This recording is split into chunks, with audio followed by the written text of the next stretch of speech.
Are you ready to scale and outsource your business? Okay, let's go. Welcome to the Outsourcing and Scaling Show. I'm your host, Nathan Hirsch, a show where we talk about everything Amazon, Shopify, e-commerce, and digital marketing. Let's get started. Hey everyone, welcome back to Outsourcing and Scaling. I'm your host, Nathan Hirsch, and today we have a special guest, Chloe Thomas. Chloe, how are you today? I'm great, Nathan, and really excited to be hanging out with you and your viewers. Love hanging out with you. I know Connor, my business partner, and me and you, we've kind of go back a few years now. So it's been a lot of fun. Before we dive deeper, let's tell the audience a little bit more about you. You're a best-selling author, international speaker, the host of both the eCommerce Masterplan podcast and Virtual Summit. Chloe is one of the top 50 UK influencers in e-commerce and shipping, and the podcast is regularly included in the list of top e-commerce and business podcasts in the world. And you've been in e-commerce since 2003, which is even longer than I've been in e-commerce. So yeah. Welcome to the show. Fast approaching the rather scary 20 years prospect, which that freaks me out. But yeah. So before we kind of dive into your background, what was e-commerce like in 2003? I can't even imagine, because in 2008 when I got in, it was just, no one even knew what it was. Well, my first job in e-commerce was working for a multi-channel retailer, trying to deal with all those omnichannel craziness. We didn't have marketplaces then, but we had like 120 stores around the UK, so that made us quite big in the UK. We had a mail order catalogue, which is what I was brought in to run, and we had our own website on the IBM WebSphere platform, which was a hulk of a website. It really was. And we had all the same challenges you have now, really. Certainly from the marketing perspective and the strategy perspective. How do you deal with customers wanting to use lots of different spaces? How do you try and do attribution? We spent ages wondering about attribution, and 17 years later, we still haven't solved attribution. So I guess the big change is how much more accessible things have happened between now and then.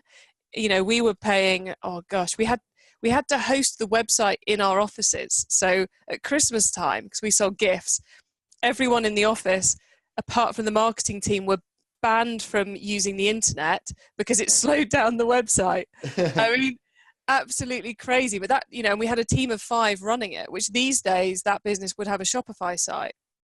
So the Right. accessibility of the technology has evolved so much, but the challenges remain the same because the customer's not that different.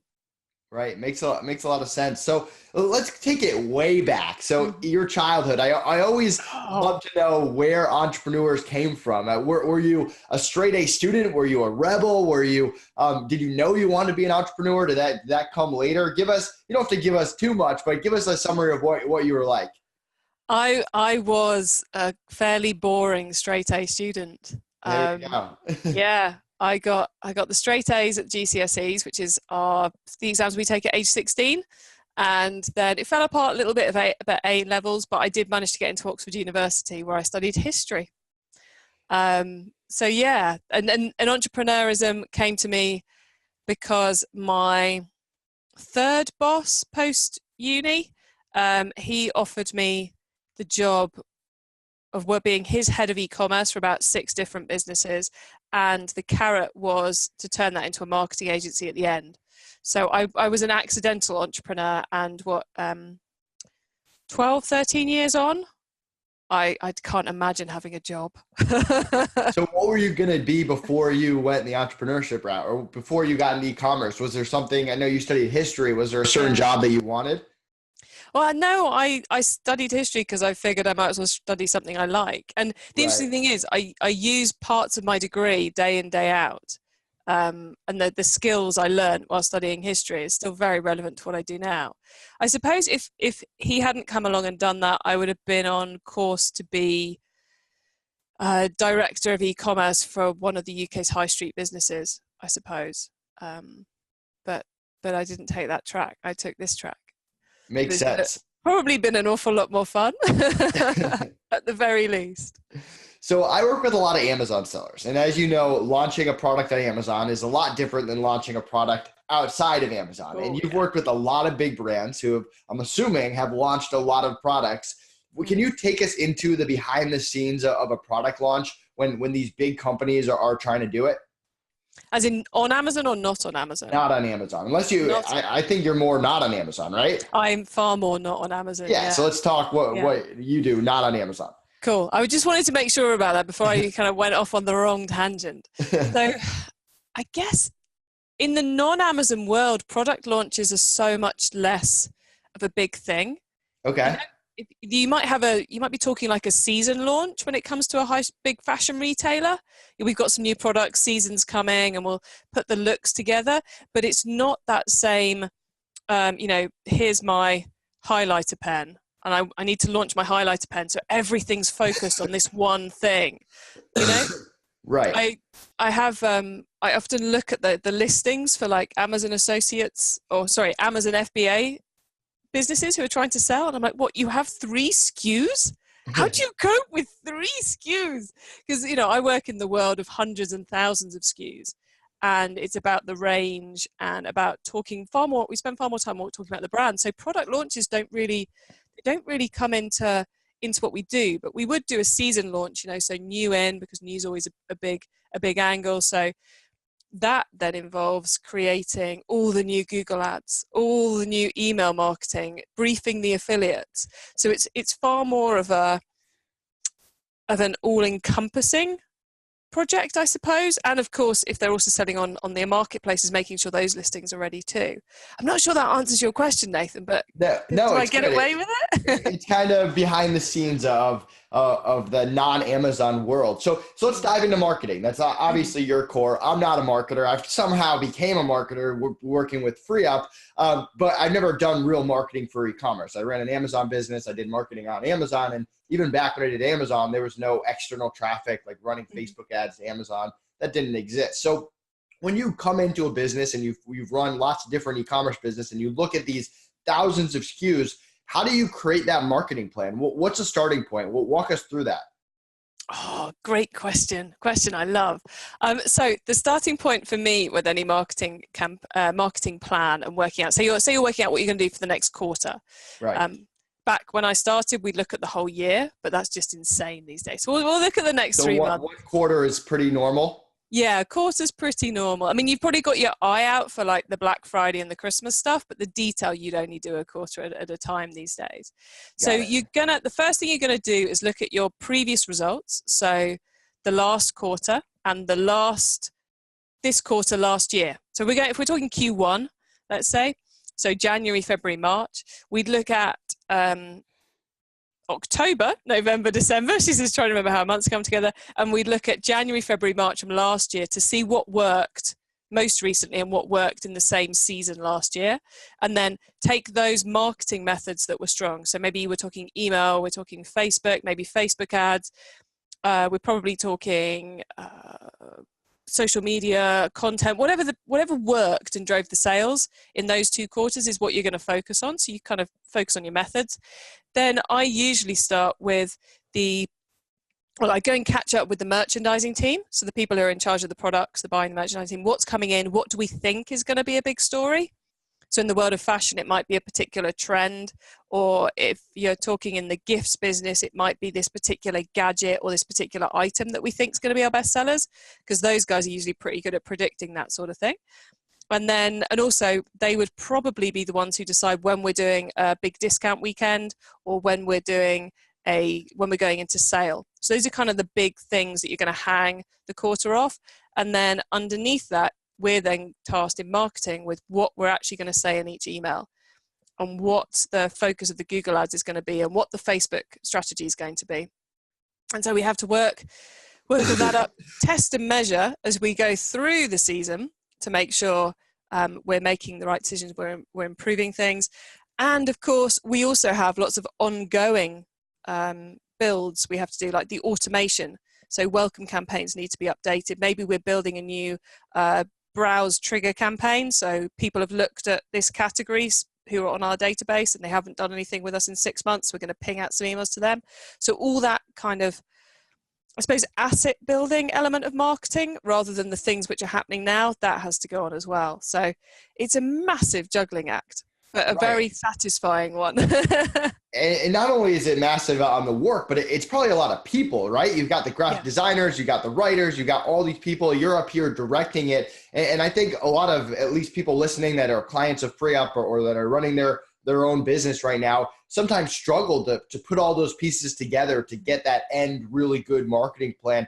Any advice there on managing a marketing team that consists of a lot of creatives that aren't necessarily the easiest to work with if you're a business owner? I think the more people you've got involved and the more you want to take advantage of the great skills of those people, the more organized you have to be. Right. That makes sense. So you can't go, right, it's Friday, next week, what are we going to put out?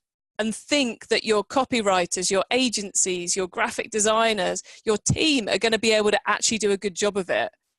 I mean, they can when they need to, but you should try and set them up a little bit more for success. I interviewed one of the content managers from HelloFresh in the USA a year ago, I think it was now, for the podcast. And she was writing blog content for the HelloFresh website, and they were working 6 months ahead. Wow. She was writing things and researching things that weren't going to go live for 3 to 6 months because they knew what the trends were they were going to hit on, which for me was slightly mind-blowing. How do you know what the trends are in 6 months? Things change so fast now. Yeah, but that's the thing. Actually, they do change, but they don't change. They're quite predictable, and they're more predictable than you would think. And there are people whose job is to work out what these trends are, but they're working so far ahead. So you've got to give them time to get it right. And I know this is one of the tips that Nathan, you and Connor give out. You have to meet with the team, a regular schedule of meetings, be it every Monday, we get together, we look at the plan, double check we can still deliver on what we need to do this week and that it's still the right thing to be done. Because, the plan you create in December for January, February, March will alter by the time you get to March, and that's okay. We're perfectly happy with that happening. But you can't be writing it as you go along. You can be amending it as you go along, but you can't be writing it as you go along. So that regular Monday meeting where you get everybody in and you go, right, where are we? Where are we on this week's projects? Where are we on next week's projects? Where are we on Black Friday if we need to be worrying about Black Friday now? And just to sense check and get everyone in the same room, it's such an efficient way of doing it. And then have it all out on a Trello board or an Asana board or something so you're managing those pieces. But that's the quick tips, I suppose. Yeah, and you kind of touched on my next question, which was meetings. How many meetings? I'm assuming you don't just say, hey, go run with it, talk to you in a month. Is it once a week? Is it more than once a week?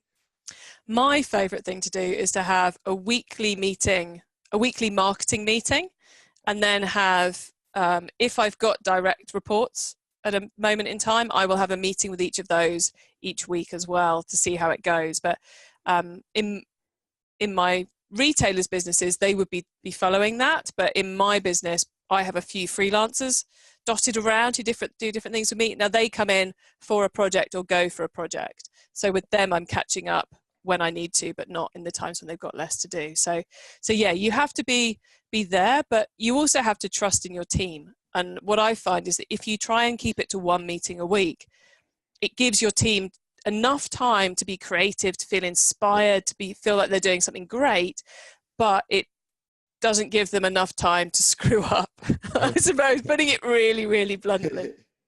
So let's talk about e-commerce and marketing in 2019. Where do you think it's going? What mistakes do you see that people are making that maybe they're not adjusting to the times? Oh, that's a big old question. I think one of the ones which just continues to bombast and confuse me is how many of the larger players aren't using Facebook ads.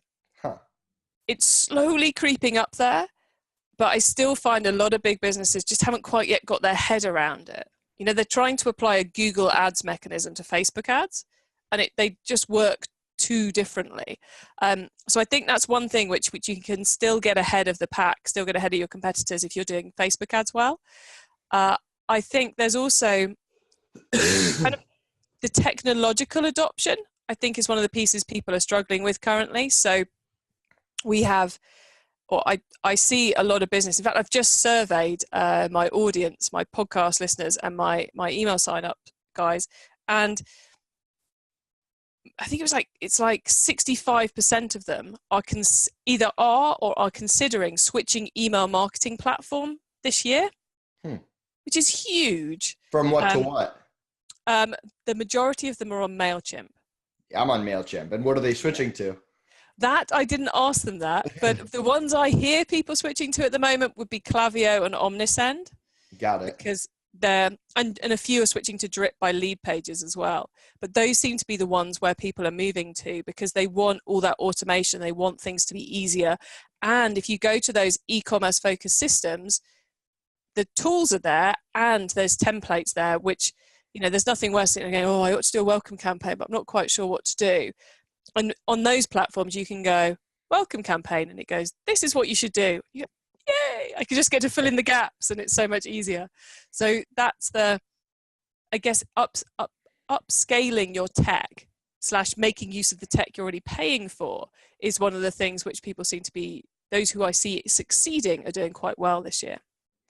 Love it. So let's change gears a little bit. Talk to me about Chloe Thomas in 2019. What are you working on? I know you got the podcast. I know you got the summit. I'm assuming you got other stuff outside of that. And how do you manage all your time balancing all these different things? Yeah, my business is getting quite complicated. 2 years ago, I sold my marketing agency, which meant I could focus on eCommerce Masterplan full time, which has been awesome.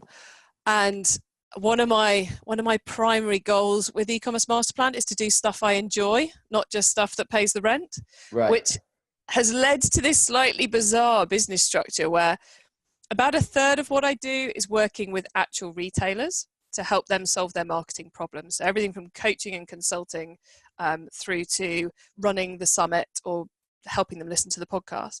Then there's about a third of what I do, which is content creation. So there's the summit, as you mentioned, and I know Connor is one of the speakers in the next summit, which comes up in April. And I create the books, which you can see over there, and I create the podcast. Those are all out there to help people solve their own marketing problems. Then the other third of what I do is to work for businesses who are trying to sell to e-commerce businesses and retailers, and for them I write and I speak at conferences and I chair events and that sort of thing. So yeah, it's quite complex. And I guess, and currently there's still only me in the business because I quite like it that way, but I do, and I'm sure this would be music to your ears, I have a number of outsourced freelancers who help me with the stuff I know I shouldn't be doing, and the stuff that if I was left to do it would be left till 5 o'clock on a Friday and probably not happen. So that would be things like graphic design and my social media posting and my podcast editing and those things which I just cannot get organized. And then the other thing which helps me to manage my time is a call booking schedule link thing. I'm never quite sure what to call them, but you know, click here to book some time with me. That just saves so much time and effort. Without one of those, right. I don't think I could do it. I'm the same way. My calendar on the site, I wake up every day, every hour is booked, every half an hour is booked, and you just go through the day. And if I want to work on a project, I go in and I book it my time in there so I can use it, and works out pretty well.